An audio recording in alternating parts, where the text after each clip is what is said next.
Hey everyone, thanks for joining me today. I'm Twitch TV's Tempered Chaos. You can find me on Twitter, Instagram, and of course here on YouTube as The Nor You Know. Today's video, how to choose a webcam that's right for you. But we're also going to make this video a combo video because I'm going to include a brief product review on the Amcrest 1080p webcam. Okay, so hopefully you've come across this video because you're either an early streamer or you're looking to do some video recording or editing, or perhaps you've even found yourself in a worldwide pandemic where everything's gone virtual and digital and you've been sitting at home for about 8 months not knowing what to do when you're going to get your sanity back and you're wondering how long I'm actually going to use this camera for. Okay, so if any of that applies to you, then you've come to the right place. Okay, so when we're looking to make a selection for a webcam, there's going to be a few criteria we take into account. So the first one we're going to take a look at is the physical attributes of the camera. Bear with me here. Where are you going to place the camera? How big is the camera? How small is the camera? Is it going to fit on top of your monitor? Are you planning on getting a mounting arm for it? Does it have a built-in microphone? Does it have a light that indicates that it's recording or that it's active? And then does it have a privacy cover? Do you plan on always being exposed, or would you like to be able to conceal that at a quick notice? Okay, so the next thing we're going to look at is the actual specifications for the camera, right? So this is probably what most people concern themselves with. Does the camera do 720p? Does it do 1080p? Does it do 4K? Do you know what it is you're looking for? Are you looking for 30 frames per second or 60 frames per second? And then does the camera capture that frame rate at that resolution that you're looking for? So these are important things to keep in mind when it comes to especially streaming and video recording. Light sensitivity is definitely going to be an important one, and that has a lot to do with the sensor that's built into the camera and sometimes the software that's overlaid on top of that. So how does the camera do in a low light situation, in your everyday light situation, or in a situation where you've got more lighting than you can actually control? So how the camera adjusts the photo or the video quality, depending on those factors, is also going to be extremely important. Video quality, you know, the choppiness or the smoothness of the video and the frame rate and how it's being adapted with the software that you're using. There's not too much to that. Just make sure that you've got a smooth, crisp, clear video that's performing as well as the still image that you intend to capture.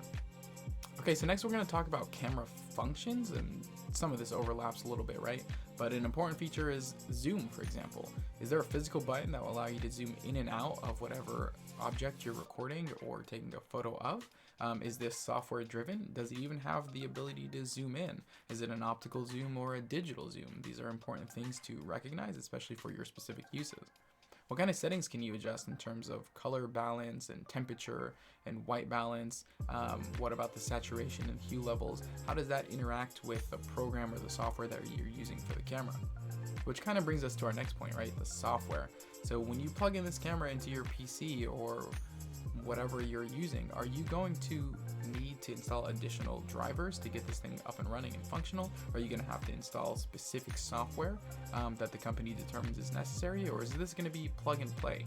And then afterwards, are you going to need to do that independent of whatever program you're using on a day-to-day basis? So the last thing that I like to pay attention to, which may not seem too terribly important, is actually going to be product packaging. So how tightly is my product packed? How safe is it going to be when it's being shipped? You know, especially these days when something's going to your home or studio, it's something you might want to pay attention to. And also, what does the company think of their own product and their packaging? That gives you a little bit of an indicator, so I like to apply some weight there. Alright, so the first half of this video, what you just witnessed is the key points that you should pay attention to whenever you're looking to purchase a webcam.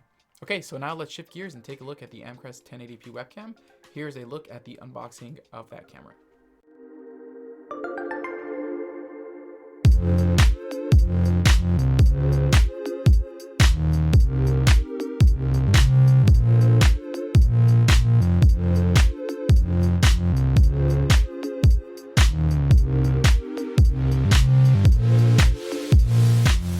So Amcrest, you're probably thinking to yourself, I'm not sure if you've heard of them. I hadn't honestly heard too much about them until I came across this camera.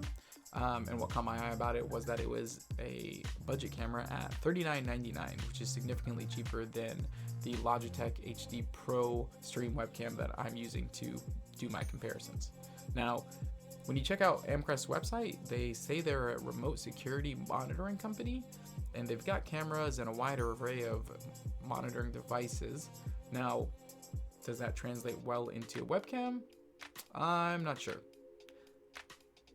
Okay, so as you notice, the camera looks very similar to the Logitech 1080p webcam that I'm also using, in terms of weight and color, it's almost identical.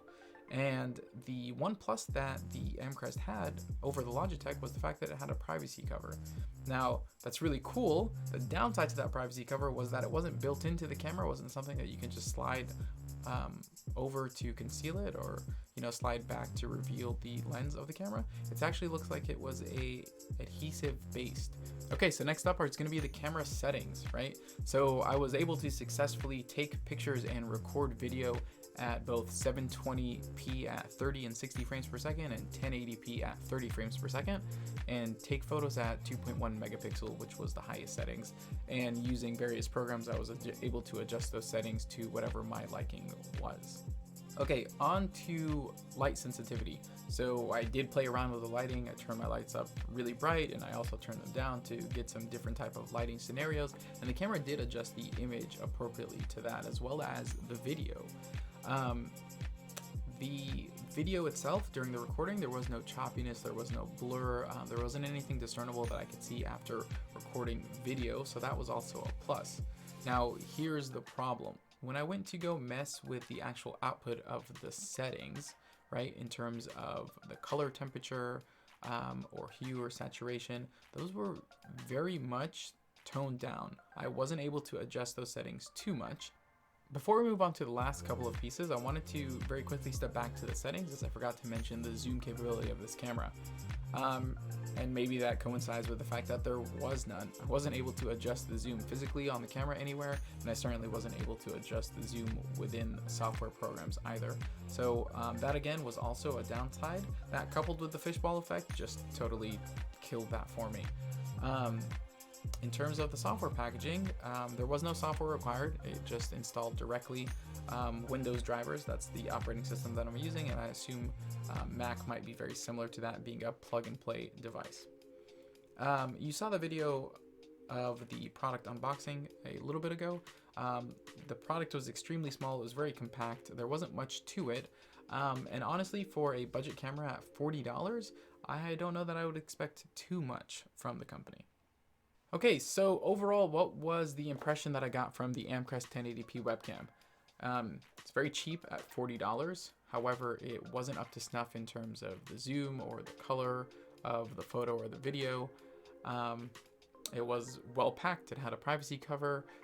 So I'll let you decide if that's something that you want to do. My opinion personally, if you have $40 in hand today and you're looking for a camera, and your next step is going to be getting something like the Logitech HD Stream camera at $100, then I would save that $40, wait till you get 60 more, and buy the Logitech camera. However, if your ultimate goal for a camera is going to be something like the Brio that's much more expensive, then I might go ahead and spend that $40 just to get something. Understand that the decisions you make also have implications, right? What are you buying the camera for? Are you using it to video conference, or are you creating content, or are you streaming with it? So all those things, for your particular situation is going to determine whether that's going to be the camera for you. Alright, that's going to bring our video to a wrap. I hope you found this video helpful and enjoyable, and if you did, please like and subscribe below. Also, find the link to the Discord community so you can chat with like-minded individuals across a wide array of topics. You can always engage with me live at twitch.tv/tempered_chaos, and as always, find me on Twitter, Instagram, and here on YouTube at TheNorYouKnow. I'll catch you next time.